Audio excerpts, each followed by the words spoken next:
Hello everybody and welcome to my first ever analysis video. Today I'll be going over my top 10 openings of all time. If you don't know what an opening is, it's basically a music video that serves as an intro to a TV show or movie or even sometimes video games. Think Everywhere You Look from Full House or the musical number at the beginning of The Cosby Show. However, the intros that have the most prominence among geekdom are intros in anime.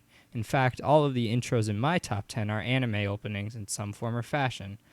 There are technically two exceptions, one being from a video game and one from an American TV show, anime being made in Japan. But they are both anime influenced, so I count those two as anime openings. So, without further ado, let's get going with number 10.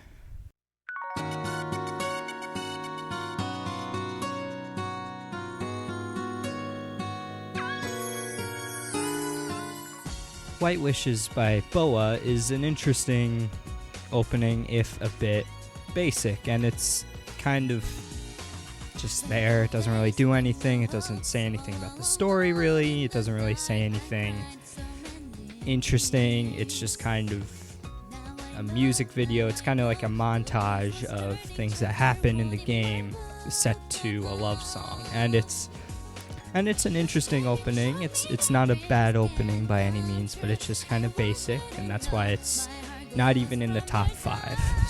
But let's get into it. So you start out with these sort of pink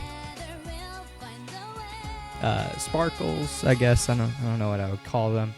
And then you get a shot of Sophie, one of the main characters of the game, holding flowers, and you just see her chest.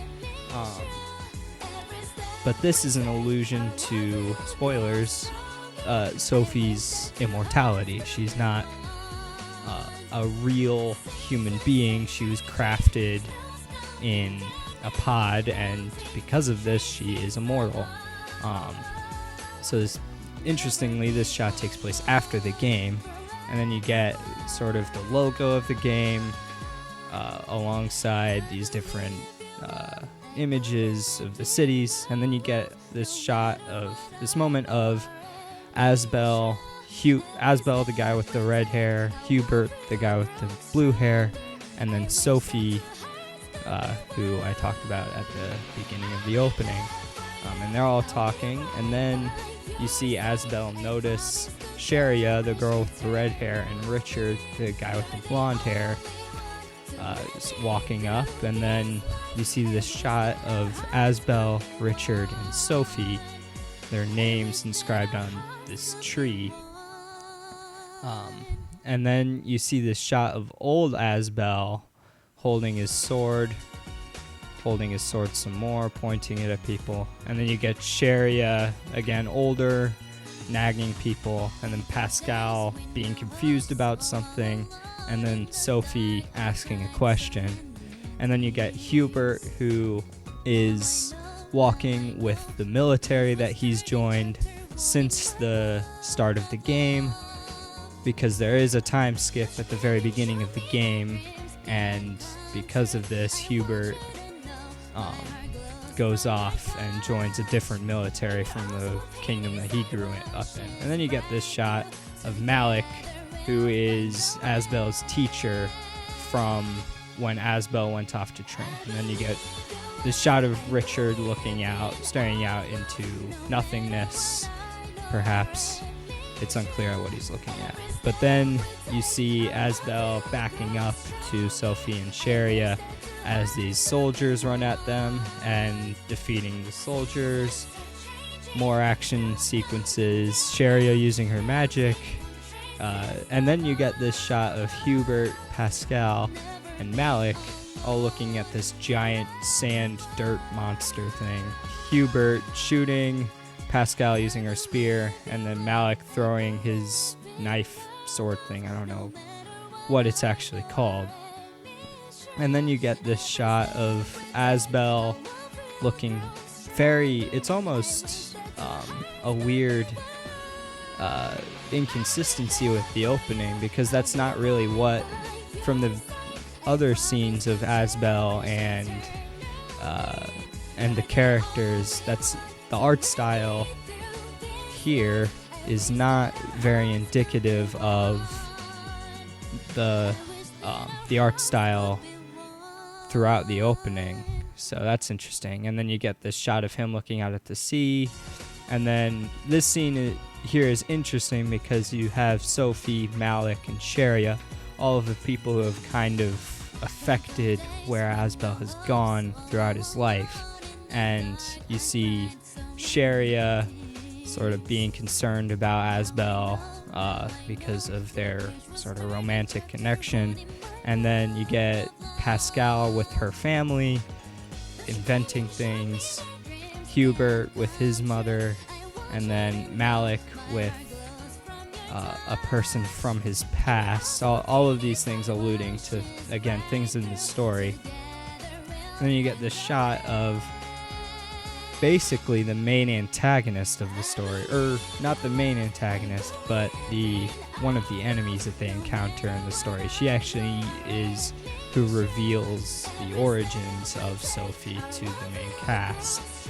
And then you get this shot of, it's actually unclear as to who's standing here. It's most likely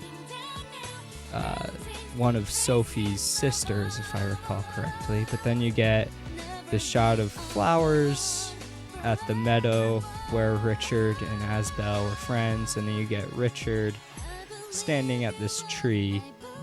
And interestingly enough, this is the same tree that Asbel, Richard, and Sophie inscribed their names on.